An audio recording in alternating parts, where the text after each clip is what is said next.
I met Pastor Mondaine in September of 1985.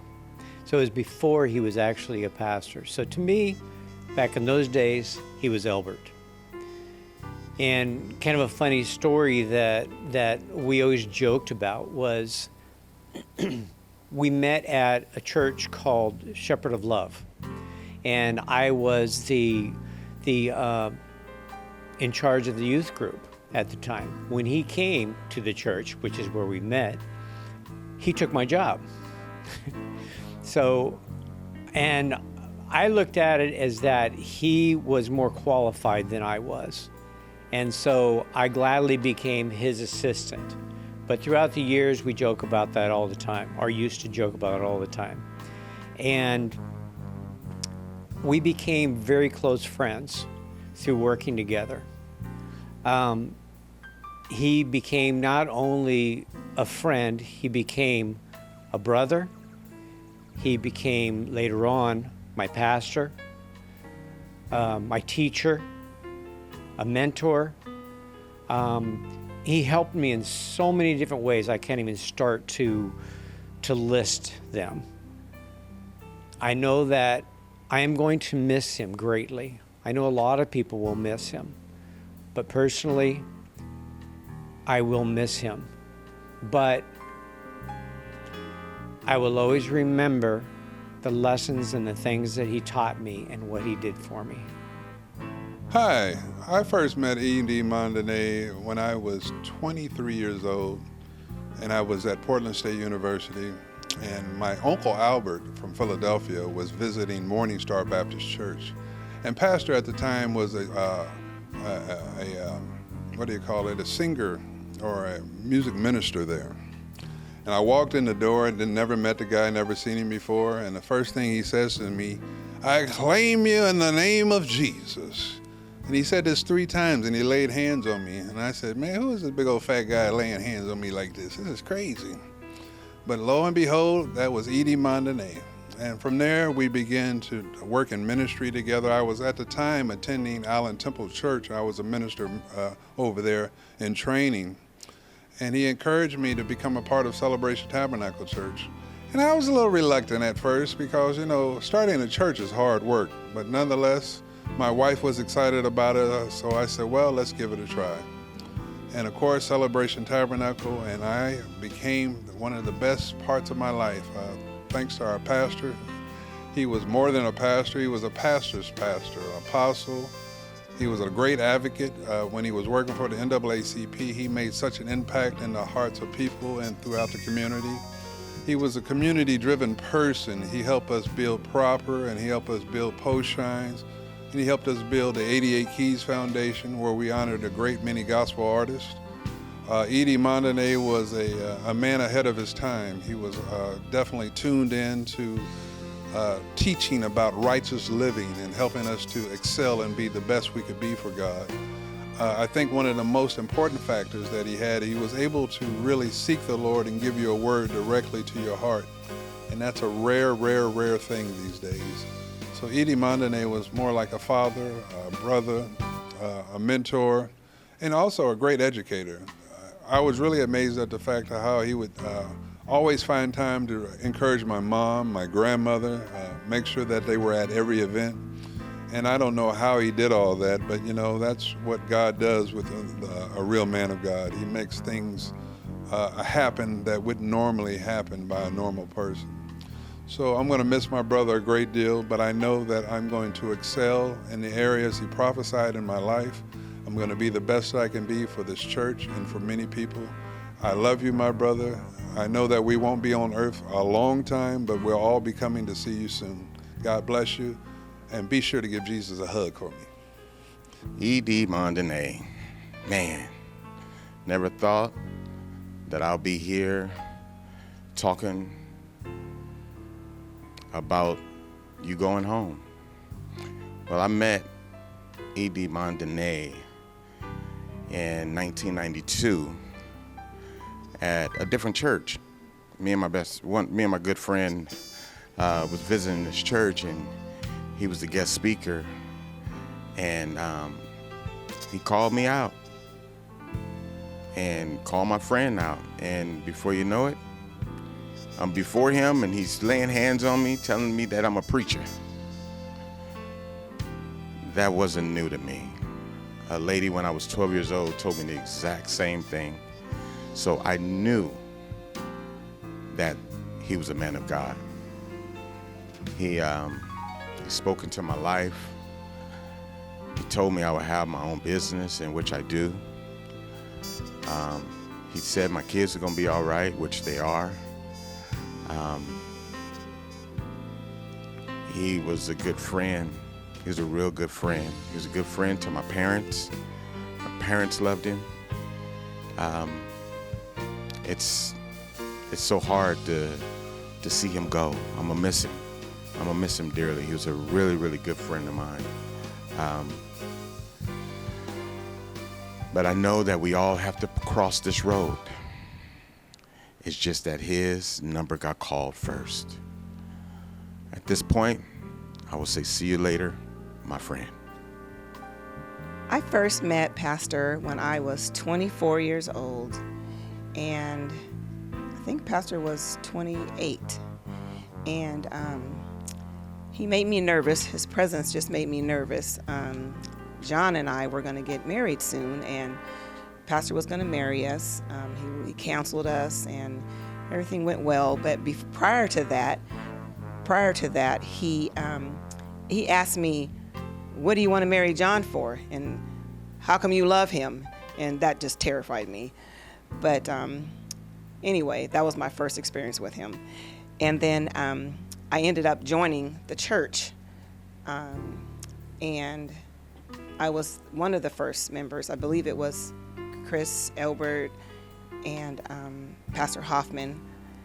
And I just walked in the building and I just felt God's spirit, and I felt like that's where I was supposed to be. And so that was one beautiful thing that happened in my life, that concerning Pastor. And like I said, he married John and I, counseled us, and we're still married. And so that's a blessing. And he was encouraging me to speak. And I'm kind of timid. I didn't want to do that, to preach. And I did. My first message, didn't lift my head up. I just said what I had to say, and I skittled on off. And he would get on me, tell me I can do better than that. And he was just a true man of God. And he spoke in my life. We had an evening service, and he told me, he said, anybody that wants to start a business to come up front. And I did. And he spoke into my life and my best friend's life, and we wanted to do a daycare, and we have that daycare right now still. And I just thank God. I thank God for that. And he was just a good, not just a good pastor, a good friend, father figure, and he will never be forgotten. And I just thank God for him, and he's going to be missed. I love Pastor Mondaine. That's my friend. He's been my friend for over 30 years, and he's been the truest friend that I've ever had in my life. He is just one of those people that loves you enough to risk the relationship in order to tell you the truth about yourself.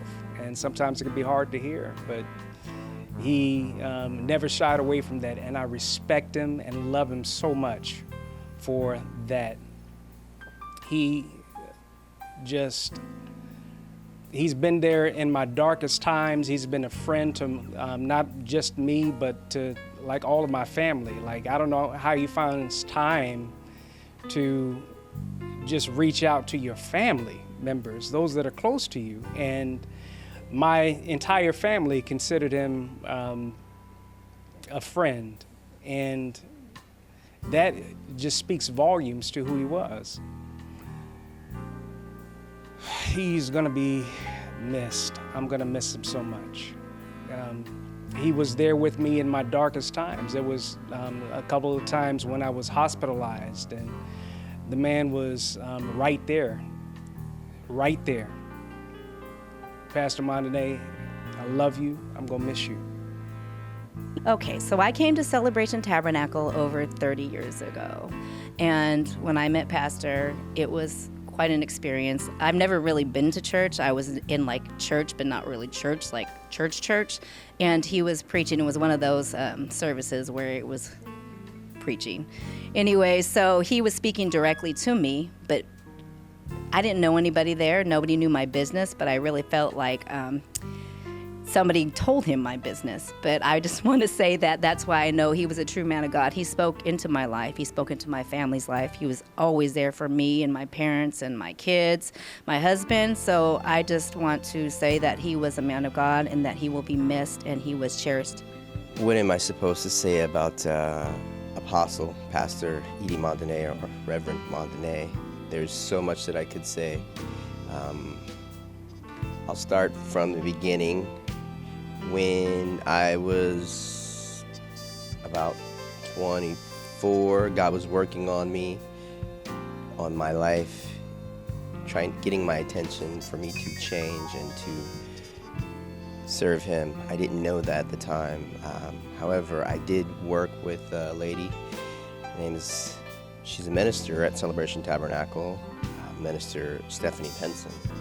She invited me to come to church,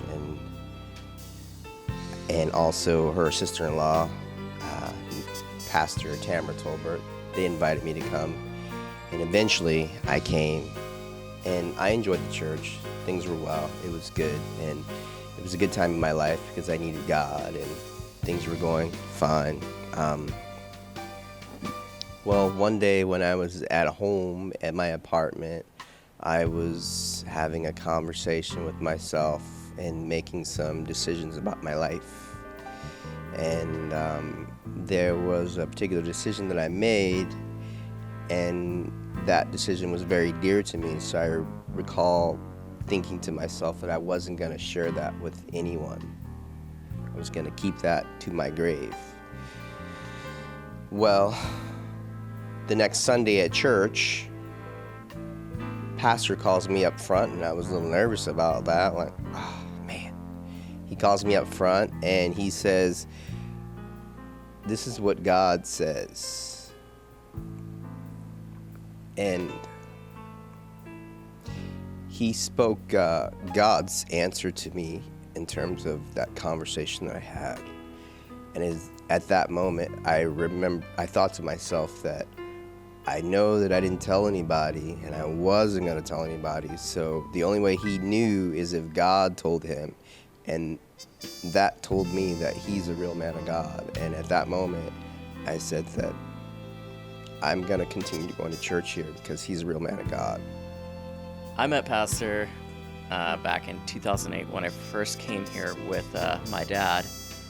We had just... my dad was just engaged to Pastor Echo, and at first I really didn't know what to think of him. He was super loud, super like really out there, really in your face. But the more I stayed here, the more I really got to enjoy listening to him. The more I really got to know him, the more I really got to love him. I ended up leaving for a brief little bit to go to college, and then I thought that was it. I thought that was going to be the end, but I thought I'd never hear from Pastor after going to college, but I remember just randomly getting phone calls from him during college, like, "Hey, how are you doing? Are you doing okay? We miss you over here." And meant a lot to know that someone was actually thinking about me. So then after college, I ended up coming back here, and I joined MIT's, and it's about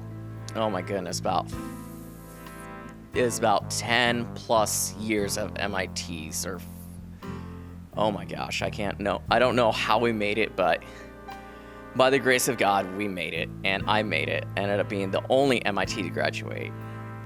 But Pastor had a lot keeping me through it. There's so many times I wanted to give up. There's so many times I wanted to quit. I wanted to throw in the towel. I was so fed up with the drama and of just trying. In the beginning, I was just so fed up with between all of our several different MITs that were with us at the time. There's like 13 of us. I think, and it's all different personalities, and all the personalities clash. But Pastor really talked to me a lot, and he gave me the kind of strength, he gave me the wisdom, and kind of told me that, you can get through this, you can get through anything. So here I am, graduated as a minister, and I miss him a lot. And he's really taught me so much. He's taught me really what it means to be a man of God, what it means to love, and to love one another, and to love unconditionally. So, Pastor's taught me a lot, and deeply miss him, but he is absolutely amazing. I so excited for him to be up in heaven singing with the angels.